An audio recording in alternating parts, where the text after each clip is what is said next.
E gjëja tjetër, çka duket kuptojmë nga Israja dhe Miraxhi, dhuratën e madhe që Allahu i madhëruar e nderoi atë i cili e besoi atë. E kush është ajo? As-salatu mi'rajul mu'min. Namazi është miraxhi i besimtarit. E këtu duket me qenë fokusi, sepse të gjitha obligimet Allahu i lartë madhëruar ja zbriti Gjibril alayhi salatu wassalam tokë, duke ja zbritur ajetet e bukura të Kur'anit Kerimit për ta treguar obligimet dhe ndalesat.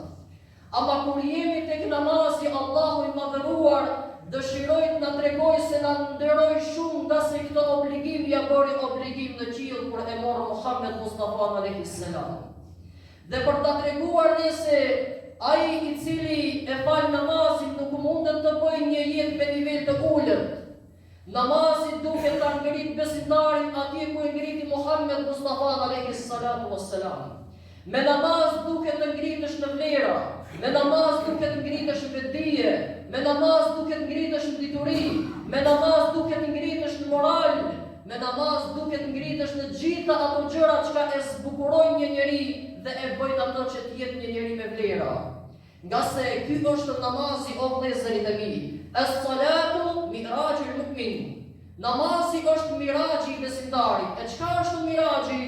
Miraxhi është ngritja e Muhammed Mustafa alayhi salatu wassalam. E çka është namazi tek ne?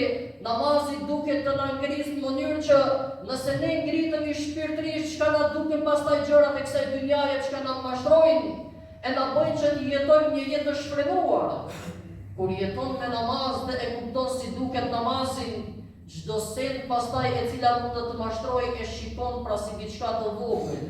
Nga se nëse e kapim në formë fizike, diçka e cila mund të jetë shumë e madhe, po e themi një ndërtesë e madhe, nëse e shikon atë nga afër ajo ta zë pamjen, por nëse e shikon atë nga një aeroplan si duket ajo ndërtesë e madhe, ajo duket shumë e vogël. E pra kjo dynja çka ne na duket e madhe dhe gjërat e saj që ndonjëherë na mashtrojnë e na zhysin te e keqja. Kur ti të ngritesh me namaz, krejt këto gjëra pastaj të duken të vogla dhe të parëndësishme.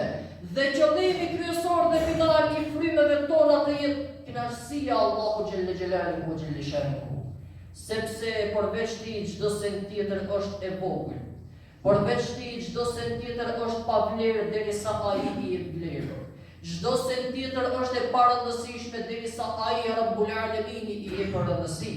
Qëllimi final i ekzistencës sonë dhe i jetës sonë deri në frymën e fundit duket me qenë kënaqësia e Allahu xhelle shanuhu ve xhelle xhelaluhu. E Allahu na nderoi me obligimin e namazit që ne ndonjëherë po e marrim si një barë të madhe mbi supet tona.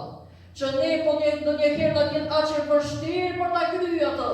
O vllau, jemi dashur të ka nderu Zoti që ta ka obligu namazit, jo të ka vështirësu. Të ka nderu Allahu i madhëruar me obligueshmërinë e namazit, nga se të ka mundësuar që kur të biesh në seçte të takohesh drejt për së drejti me të pandërmjetësimin e askujt. E ti thush atij drejt për së drejti, o Zoti im. Ti thush atij drejt për së drejti, kam këtë nevojë, o Allahu im. Ti thush atij drejt për së drejti, më jep evlad, o Zoti im. Ti thush atij drejt për së drejti, më jep shërim, o Zoti im. Jo me ndërmjetësime si që funksionojnë postet e kësaj dynjaje. Jo ti dërgosh dikë i cili po e njeh e pastaj mik pas miku t'ja gjejmë lidhje në mënyrë që neve të marrim diçka çka dua. Jo pra të ka nderu Allahu, sepse me më të fuqishmin ta ka mundësuar që kur të biesh në seçde pa ndërmjetësimin e askujt ti thuash atij, o Zoti im. Ti thuash atij, o i lumi im që më ke krijuar mua dhe ti i din hallet e mia. Ti i din nevojat e mia, ti i din gajlet e mia, ti i din brengat e mia. Më jep zgjidhjen e ato, o ti që ke emrat më të bukur. O ti që je El Fetah, ai i cili jep zgjidhje aty ku kryt dyert tjera mbyllen, aty ku askush mos mund të hap derë, o ti që je El Fetah, ti që hap çdo derë të mbyllur. Më jep zgjidhjen e ato që unë kam nevojë, ti e din më së miri këtë. Ta ka mundësua Allahu i madhëruar në namaz, të ka nderuar namaz.